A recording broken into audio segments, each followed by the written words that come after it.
to that business owner who is looking at this issue, you have a choice to approach this from a position of challenge or curiosity. Mhm. You can challenge it, right? And there's going to be some conflict because you may be trying to hold on to ideals and processes that you don't need to hold on to. You may or may not. I don't know. Only you can judge that.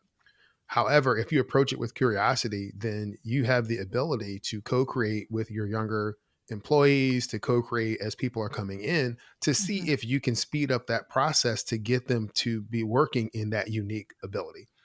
I think in the past, there was a longer runway to get to that unique ability, and we would Yes. possibly get there 10 years. We're working, we're chipping away, and eventually it may become evident. There may be some there may have been discontent there, and that discontent drove us to seek alternative paths until we found what may work for us. And for the younger generations, they may have a better sense of what that unique ability is, or at least that desire of what they want to be. And so you have the ability now to co-create this path with those employees to help them get there sooner. And that's going to increase your productivity. And when you have happy people that are working and your productivity is increasing, that should increase your profits as well. 100%. I love your Shannon here. I love your term co-create, James.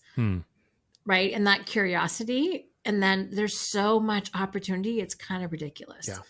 Right? I love that. Jeff, you've had tens of thousands of people tour your factory. The first time that I walked in, and my boss prepared me, Dan Rogers is a good friend of yours. By any standard, I mean, what you do for a living, you could have a sweatshop. I mean, you literally could, and you could be making money by running a sweatshop. But when I walked into your factory, it's open, it's green, there are plants, people are smiling, you've got a system to let people know when somebody needs help. I mean, you've proven that there's a more enlightened way of doing all this. This all started back when you went to Japan and studied the Toyota method. But what do you tell those employers, because you get them all the time, and they're like, okay, where do I start? Yeah, it always starts with the owner, right? So however you became an owner, some of them were accidental owners, and some of them did it intentionally. But there's a lot of fear, at least for me as a leader, not knowing where to go, and also not telling people I don't know where to go.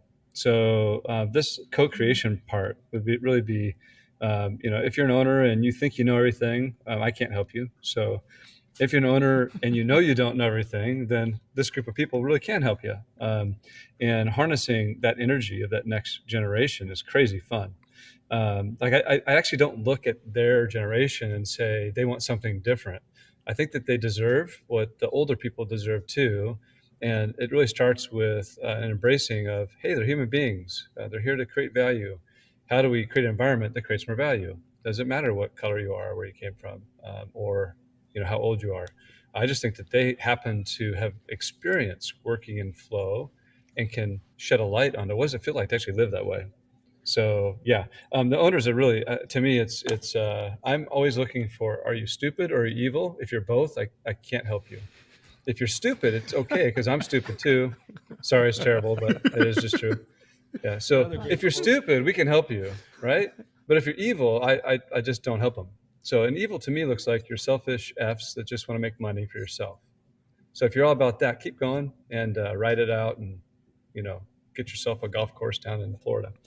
But if you're all about creating value for society, and you're willing to admit that you are building on the shoulders of men and women before you, and you have some sense of purpose of what you leave behind in the next generation, then you have no choice but to embrace the truth and get going, harness it. So it really just depends on that leader. It's what are you there for? If you're there just to make money for yourself, then just ignore all this stuff and go back to making money. So Jeff, is this go ahead, Andre. I cut you off before. You got it, man. No, I'm really impulsively. I do it impulsively. I can't wait, because now I forgot. No. Yeah, I did. Go ahead, James. No. Go. You're good. Oh, seriously, it's gone. Oh man. So Jeff, I'm sorry, Andre. Jeff, is this a situation where your approach is to whom much is given, much is required? Because Absolutely.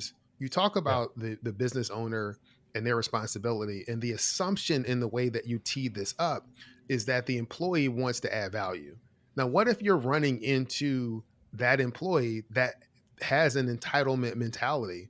They're not necessarily looking to add value, but they're looking out for themselves. How do you Yeah, deal with those situations? a direct conversation. And it's really just, hey, I see that you're able to create value. We had a guy yesterday playing solitaire instead of working. So we could say, hey, you're fired, you're out of here. Or we could say, hey, buddy, playing solitaire while you're working when we're behind schedule, that doesn't fit who we are. We know you're capable. We know you're wicked smart. So this is a place where you can contribute. No is okay. So, and the excuse was he did take his meds and, something like that. And I think that's a true answer to it, because I think that he said, I just got distracted, didn't mean to. So my old way would have been, that guy's out of here, he's playing solitaire. Yeah. But so upon just showing a little bit of respect, but there are for sure people who want to just milk and receive. So we aren't about that. We're about serving one another. So, and we just are really, really clear. If you don't want to serve people, this isn't the place for you. Totally okay. We know we're weird. But if you're here, we're going to serve one another, and milking the clock just isn't one of the ways you do that.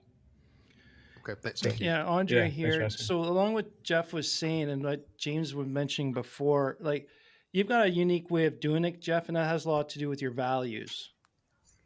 So what I want to say to the business owner right now is, just because it's all clickbait, all these stuff, how you're supposed to do it, blah, blah, blah, these surveys, in the end, do what you think is best for your company. Because every time I try to follow the trend, that's when I got in the most trouble.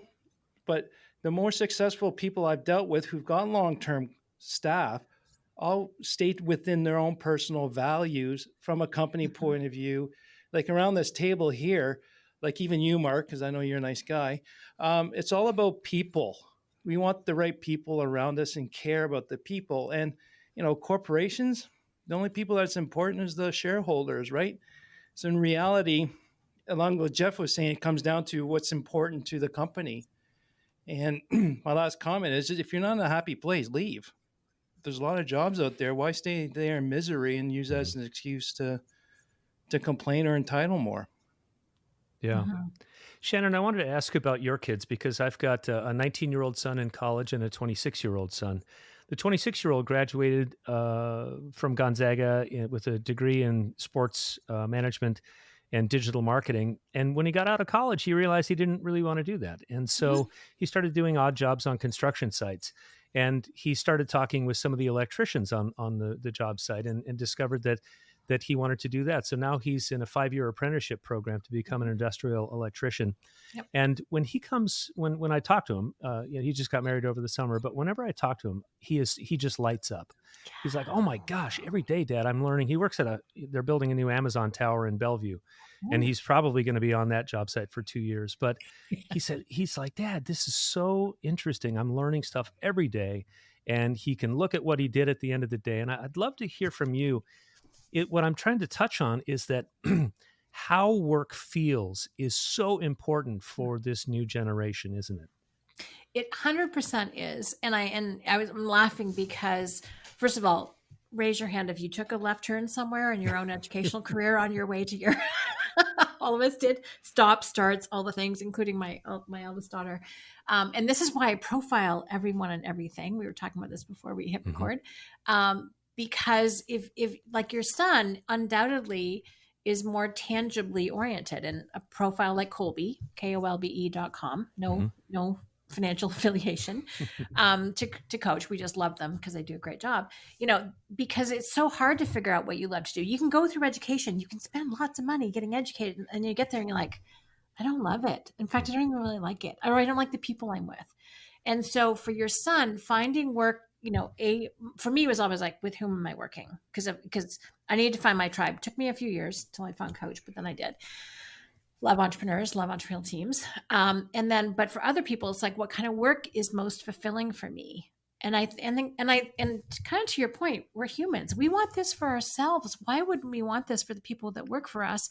Because we want this for our kids, and they're going to go work for somebody. Of course we want this. And I think we have a lot more tools. We have a much broader mindset. Again, that's what you were talking about, Jeff, in terms of stupid and evil, which is a very fun way to talk about it. No, I love that story. It's true. Thanks for speaking straight. But it's, the mindset's super important. But then the mindset, it used to be, I have to fit myself into the pre-existing box that was there. Now we live in a much more creative world, much more creative, right? And now we have to, there's almost too much choice for some kids, and they're like, they're kind of frozen because they don't know what to do.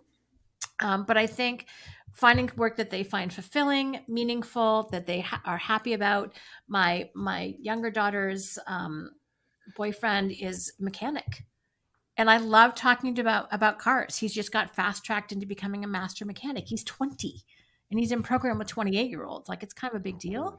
And he's like, oh my gosh, I got to explain what a catalytic converter was to this mechanic who owns the shop, because he didn't know, because he hasn't seen it for 20 years. And he's like, he's telling me all this stuff. I understand about this much of it, let's be clear. But he's so excited. Same excitement, Mark, as your son. Every single day he's learning more. Every single day he's having fun. And I love that. I mean, I want people to be very fulfilled. And frankly, we need more handy people in the world these days. So I think there's just so much more opportunity for people to contribute in ways that are meaningful for them, and to make a positive contribution than there ever has before. Because I think some of our blinders have been taking off. We want higher quality of lifestyle for ourselves. And why wouldn't we want that for the people contributing to our value creation? Yeah.